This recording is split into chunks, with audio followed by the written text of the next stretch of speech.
ত্রয়োদশ জাতীয় সংসদ নির্বাচনে শাপলাকলি প্রতীকে প্রতিদ্বন্দ্বিতা করেছিলেন সার্জিস আলম, তবে তিনি হেরেছেন। একটা সময় এগিয়ে থেকেও শেষ পর্যন্ত হার নিয়ে নির্বাচনী মাঠ ছাড়তে হয়েছে তাকে।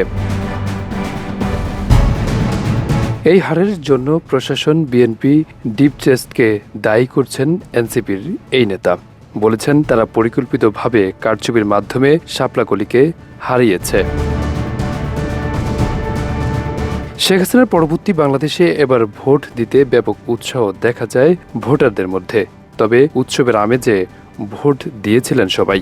তার মধ্যে কিছু কিছু কেন্দ্রে জাল ভোটের ভিডিও এবং কিছু জায়গায় অনিয়মের ভিডিও সামাজিক যোগাযোগ মাধ্যমে ভাইরাল হয়েছে।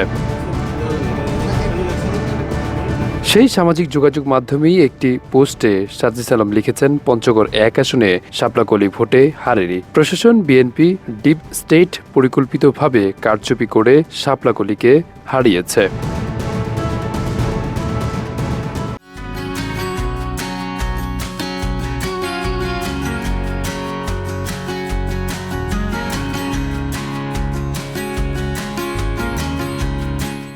এই পোস্টের কমেন্টে সার্জিস আলম লিখেছেন, নাম প্রকাশ না করার সত্ত্বে ভোট কেন্দ্রে থাকা প্রশাসনের সদস্যদের স্বীকারোক্তি, প্রধান পোলিং এজেন্টের স্বাক্ষর ছাড়া ফলাফল শিট ও গণভোটের ব্যালটের চেয়ে এমপি ভোটের 25,000 বেশি ব্যালট, প্রথম 80টি কেন্দ্রে 8,000 ভোটে এগিয়ে যাওয়ার পর 2 ঘণ্টা ধরে ফলাফল প্রকাশ বন্ধ রাখা হয় এবং ইঞ্জিনিয়ারিং করে পরবর্তীতে সব ফলাফলে অপ্রত্যাশিত মার্জিনে একসাথে 150টি কেন্দ্রের ফলাফল প্রকাশ করে অন্য পক্ষকে জিতিয়ে দেওয়া এবং এর সবকিছু প্রমাণ রয়েছে।